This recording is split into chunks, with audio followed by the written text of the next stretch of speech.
Hey dudes! Welcome to another episode of the Bullshit Show. I'm Dad. That's Nathan. Hey Come on in, dudes. Nathan. And Nathan has Anchor Baby. Look, it's Anchor Baby, our favorite kitty. Boots Kitty just walked through here a minute ago, but this is Anchor Baby. She's being sweet. She's getting brushed, so she's happy and she's purring. And that's all you'll hear from me the rest of the show. This is going to be kind of a special episode of Hey Dudes. I know it's been kind of soon. We just did a double episode. Our 50th. This is our 51st episode.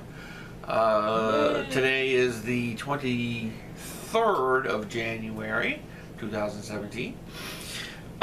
This special episode is based on an idea by Trumpet, who suggested, based on my background in movies and my love for movies, that I talk about movies. What I think I'm going to do is talk about my 10 favorite movies. Now, these aren't necessarily what I think are the greatest movies ever made. That list would include films like The Godfather and, Citizen Kane. But those films are kind of boring. So they're not on my top 10 list of favorite movies. These are the movies that if I had to go off to a desert island and take 10 movies, these are the ones I'd take with me. So without further ado, we'll start with the first movie, Francis Ford Coppola's Apocalypse Now. For those of you who haven't seen it, it's about the Vietnam War, basically. And even though it's based on Joseph Conrad's book, Heart of Darkness, which had nothing to do with the Vietnam War, it's basically about a man who's sent to assassinate an insane colonel who has set himself up in the jungle as sort of a god, and what happens when he gets there. What's so great about Apocalypse Now? Visually, it's probably the most stunning movie ever shot. Vittorio Storaro, the cinematographer, who did win an Oscar for this film, his cinematography is breathtaking. It's absolutely breathtaking. This film is, you could probably take any frame from this movie and put it in a frame and put it up on your wall, and because this film is just so gorgeous. It's a great story. It's anybody who wants to know anything about filmmaking needs to read a book called Notes by Eleanor Coppola, which was a film that Francis Coppola's wife wrote during the production of Apocalypse Now. If you want to learn what filmmaking is really like, you got to read Notes. It's her diary that she kept. So anybody who reads that book or knows anything about the production of this film knows that it was a clusterfuck, and that made this film that much better. Hardships can sometimes make a film better. So it's not my number one movie, but it's damn near number one. So that's Apocalypse Now. Number two, Steven Spielberg's Jaws. Everybody's seen this movie, and I don't really have to tell you what it's about. It's about a small village in Cape Cod that gets attacked by a shark who eats people. And then the third act is about the quest of the fishermen to go out to catch it. And Anchor Baby wants to play with her paper wad. Hold on. I'm going to throw her paper wad for her. What's great about Jaws? What's great about Jaws is the screenplay, first of all, by Peter Benchley and Carl Gottlieb. And it just tells a brilliant story. And most importantly about this film is Steven Spielberg's direction. I mean, the man was only 27. Actually, I take that back. He was 26 when he directed this film. He had to have huge balls to make this film. Again, there's a book called The Jaws Log that the screenplay writer Carl Gottlieb wrote about the production of this film. Again, if you have any interest in filmmaking whatsoever, find it. read it. Even it's equally as important as Eleanor Coppola's notes, but it tells you about the production of Jaws. And again, it was a clusterfuck. And the film was supposed to show the shark, but the mechanical shark never worked. Ergo, they had to cut around it. And Verna Fields, I believe, Oscar-winning editing. I think she won an Oscar for this film.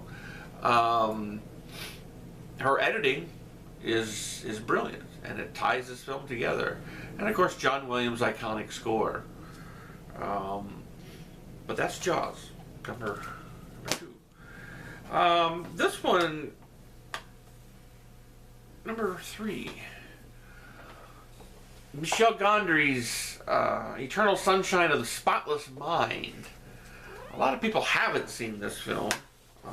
It didn't do very well at the box office because it was Jim Carrey was in it, and a lot of people expected it to be a ha-ha funny Jim Carrey movie, but it really wasn't. I mean, he's funny in it at times, but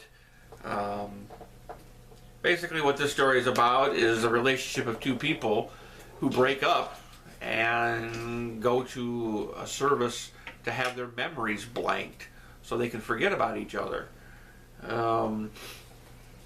It's again, what's great about the film, the screenplay. Charlie Kaufman's screenplay is as good as writing gets.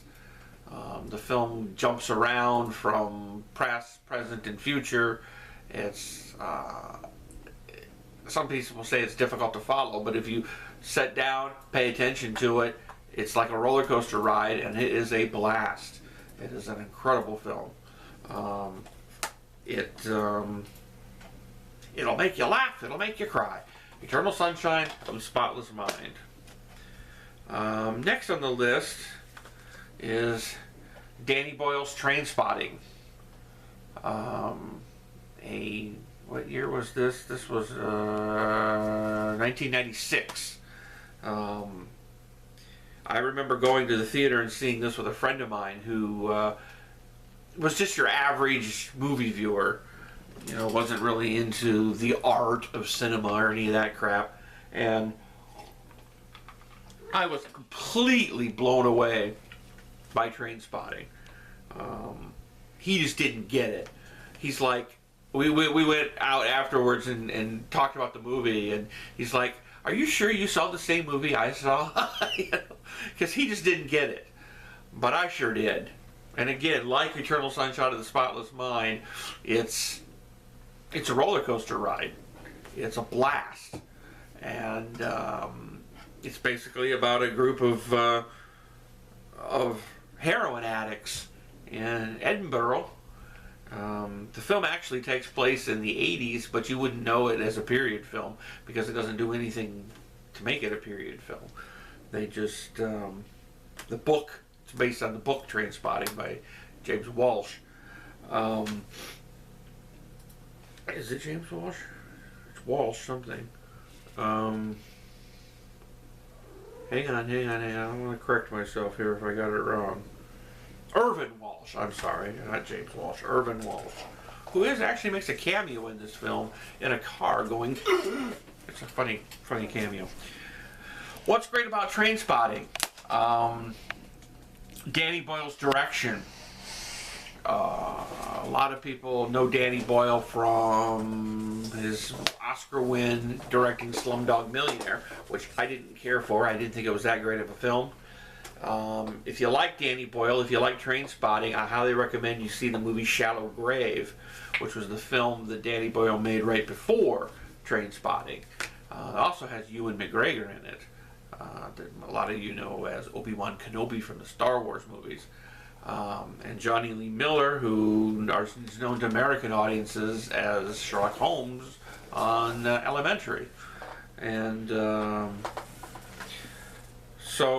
but these were all unknown actors at the time. The performances are brilliant. It's a very strong story. Again, it's about heroin addiction. It's a great film. Don't mind me, by the way. Yeah, he's taking pictures. I don't understand. Why is he flipping me off? No, this has nothing to do with it. Anyways. Just continue with your thing, don't mind me. Okay, I'm not minding you.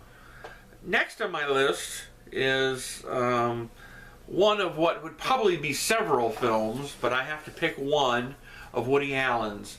And I picked Woody Allen's Manhattan.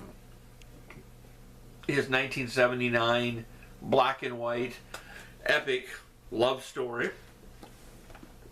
Again, the film is visually brilliant. The black and white cinematography by Gordon Willis is as good as black and white can get. It's written and directed by Woody Allen, as is most of his films. I believe, well, I know he was nominated for screenplay. This was the film that he made right after Annie Hall. Most people look at Annie Hall as his great film. I mean, he won the Oscar writing and directing Annie Hall, which pissed a lot of people off because when Annie Hall came out, that was in '77. That was the year Star Wars came out, and I was dead set that Star Wars was going to win Best Picture, and Annie Hall won, and I'm like, what the fuck, Annie Hall? You know, but looking back now, Annie Hall was a much better movie than Star Wars. I think Manhattan is a better film than Annie Hall. Annie Hall is a little commercial. It's a little populist. The characters are a little... This is a much more personal film. Basically, the backbone of the story involves a love story between him and a 17-year-old girl, which 15, 20 years after this film was made, he got in trouble for having love affairs with younger women. But it's a great story. I mean, it's one of the best love stories put on film. Woody Allen's Manhattan. Again, trying to pick a Woody Allen film, I could just as easily have picked Stardust Memories, which is a very personal film of his about, it's almost autobiographical. It's about a filmmaker who goes away for a weekend film camp and has to confront himself. I would almost pick that one, but Manhattan is a little bit, the photography is a little bit better in Manhattan.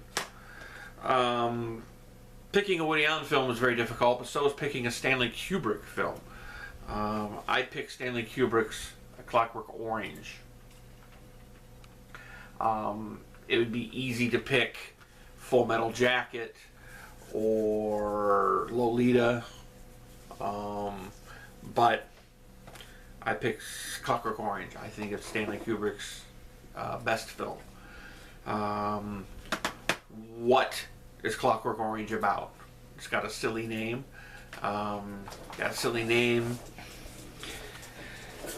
It's based on a book by Anthony Burgess called Clockwork Orange. And it takes place shortly in the future. Of course, this film was made in '72, so the future being, probably the '90s. But it's kind of silly by today's standards.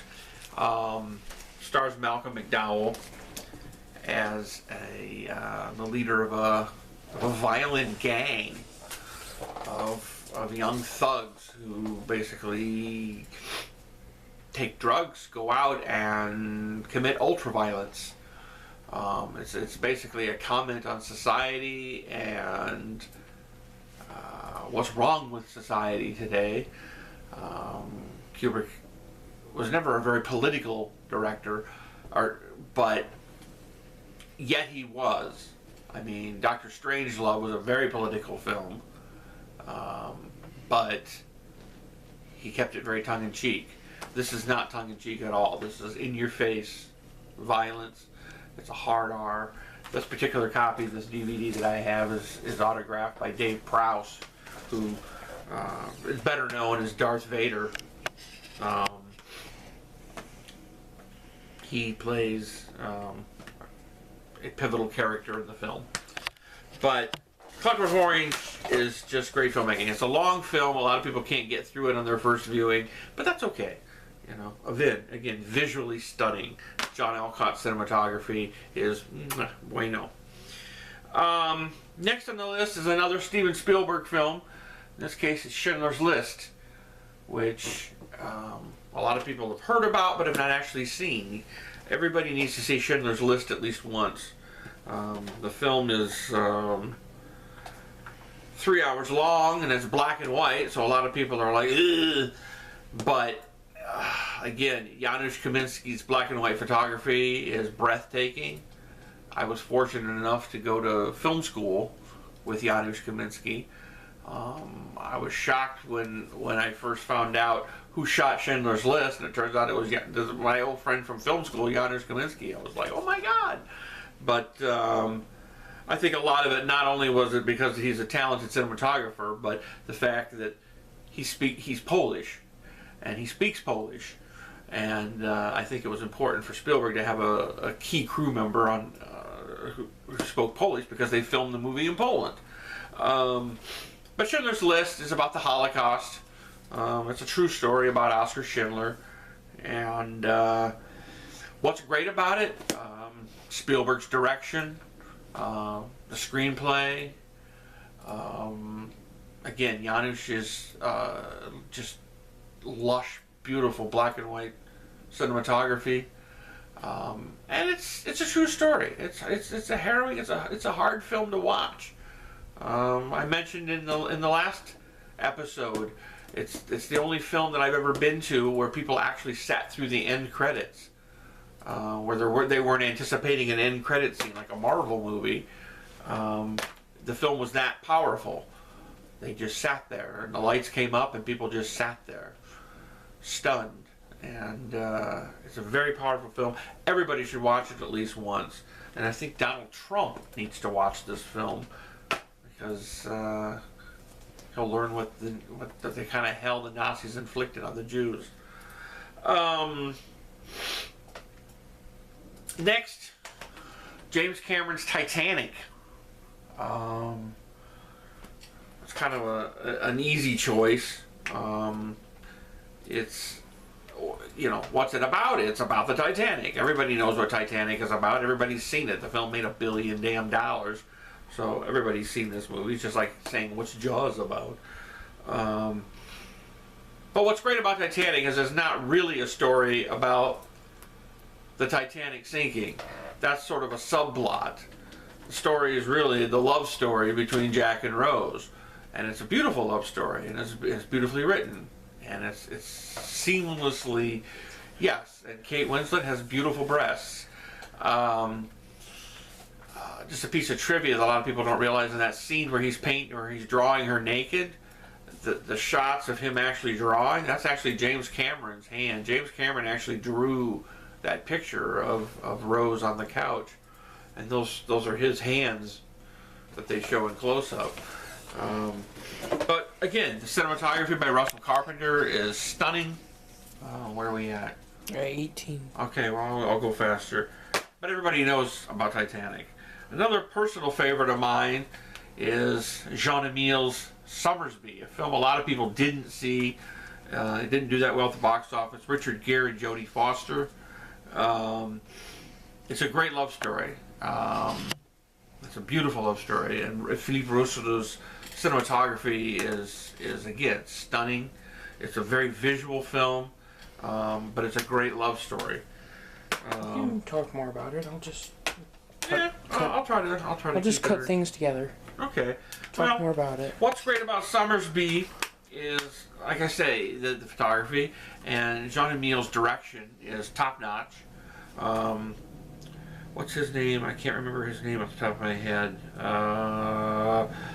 Nicholas Meyer, who directed Star Trek II: Wrath of Khan, which most people think is the best Star Trek film.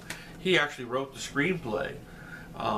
This film is actually kind of a cheat. It's a remake of a film called The Return of Martin Guerre, which was a French film with Gérard Depardieu that was made in the 70s, and I need to pause while we make an edit here. Well, okay. Okay, we're back. But it's basically a remake of The Return of Martin Guerre, which was a story about a man. In the case of Summersby, it takes place during the Civil War. The Return of Martin Guerre, it takes place in France in the 1800s. But it's a true story, actually, about a man who came to a village claiming to be an important person from the village who had gone off to war for many years and had come back and tried to convince the whole town. In this case, the Summersby tried to convince the town to pool their resources, their financial resources, so they could buy tobacco seeds and plant tobacco and raise it, and so they could make money and save the town, basically. But there's this whole underlying plot of whether or not Richard Gere or John Summersby is who he says he is, whether or not his wife is playing along with the act or truly doesn't know who he is. It's a great screenplay by Nicholas Meyer and somebody else. I should give credit to both of them.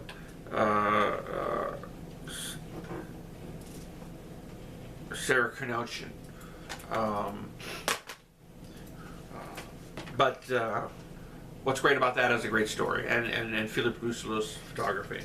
Last but not least, I would say is my number one film, and I've talked about this many times on other shows. It's Carol Ballard's Never Cry Wolf. Sadly, the film has not been remastered yet to Blu-ray. It desperately needs to be remastered. In fact, that's on my list of things to do this week. This particular, not that I'm going to remaster it, but I need to send an email to Hiro Narita, who was the cinematographer on the film, who actually autographed this particular copy of the disc, and ask him if they have any plans to remaster this thing to Blu-ray, because the print that they used to transfer this is very dirty. It's got a lot of dust and scratches on it, and it's kind of icky, and it desperately needs to be remastered into high def. I don't know why they haven't yet. It's actually a Disney film. It's produced by Touchstone. It's one of the earliest non-kiddie Disney films, and in fact the first Disney film to show a naked man. What's great about Never Cry Wolf? Well, first of all, Hiro Narita's flawless cinematography, Carol Ballard's flawless directing. This is the closest thing I have ever been able to find to a perfect movie. I can't find anything wrong with this film, and I have seen it 50 times. The story is perfect.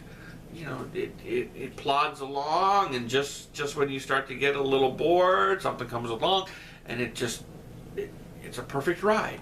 And the direction is perfect, and it's funny, and it's heartwarming, and it's an adventure story. It's basically about a guy who goes off. He's assigned to go into the Arctic to track wolves, because supposedly the wolves are destroying the caribou herds that the native people, the tuk-tuk, are reporting that their caribou herds are being diminished, and so he's sent to basically do a report about this. Well, it's just about the 6 months that he spends. It's a true story. It's based on a book by Farley Morwatt, who actually lived through this. But it's visually stunning. But it's the closest thing to the perfect movie that I can find. And I just can't find anything wrong with it. So, and I got one more film that I'll mention. This is, even though that's my 10 films. I've got one more film that I'd like to mention that's kind of a personal favorite of mine. Something you probably never heard of. Nobody's ever heard of it. It's an English film called Bee Monkey. It's a Michael Radford film about a ordinary English school teacher who basically falls in love with a criminal, a jewel thief, and their wild romance that progresses, and how he gets involved with the bad guys. Again, it's one of those, it's a brilliant screenplay. It's,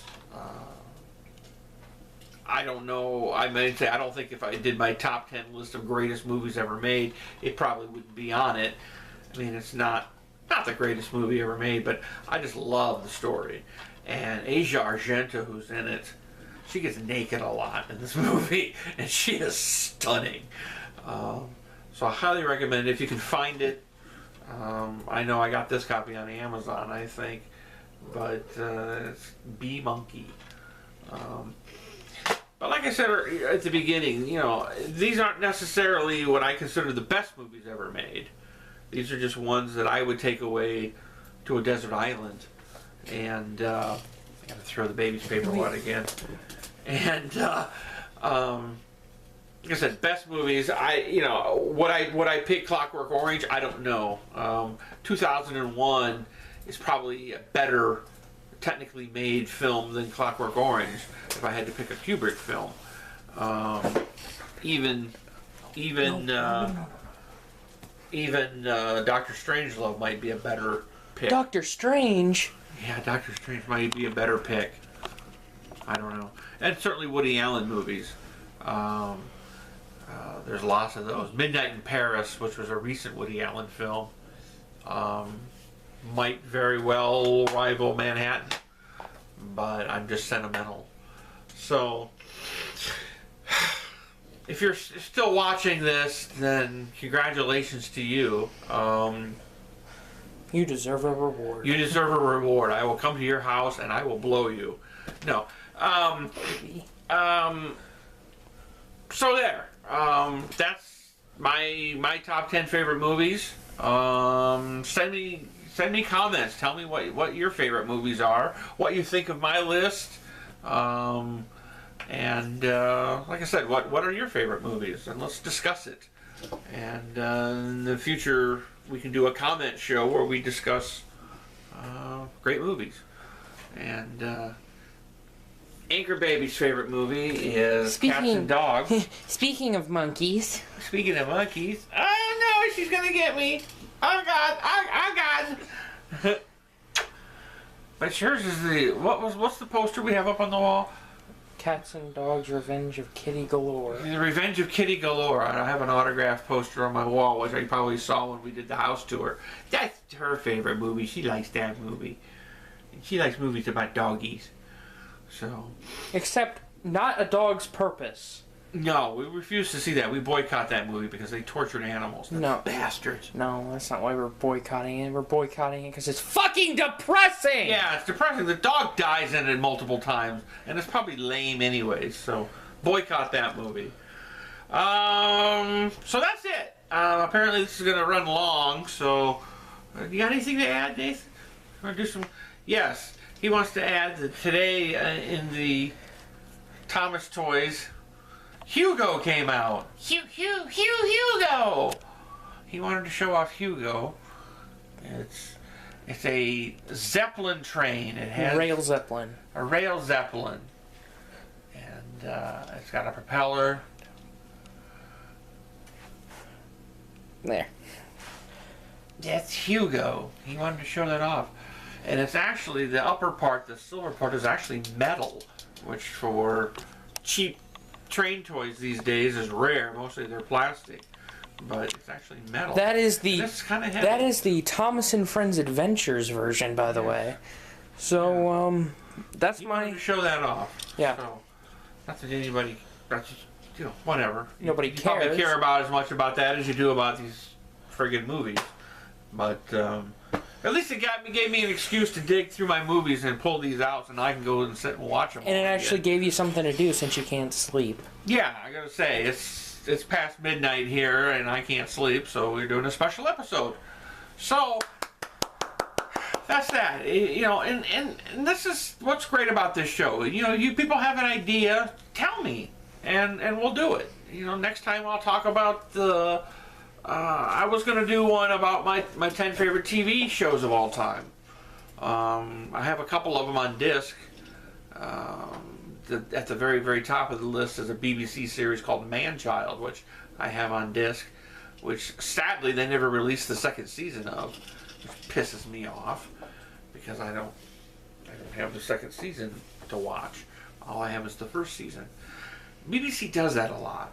They only release first seasons of things. They do that.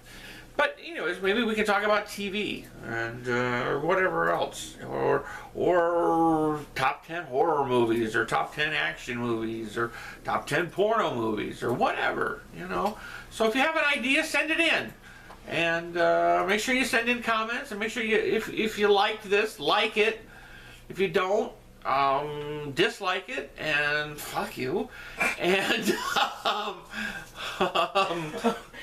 fuck you. Yeah, I mean, and doesn't matter. We get paid one way or the other. So, and we spend our money all in one night. Yeah, and we blew all our money going out and eating Japanese food. So I gotta pee, folks. So, and I have to shit. Yeah, I gotta go pee really bad. I drink a lot of tea at dinner. So until next time. Hey, dude!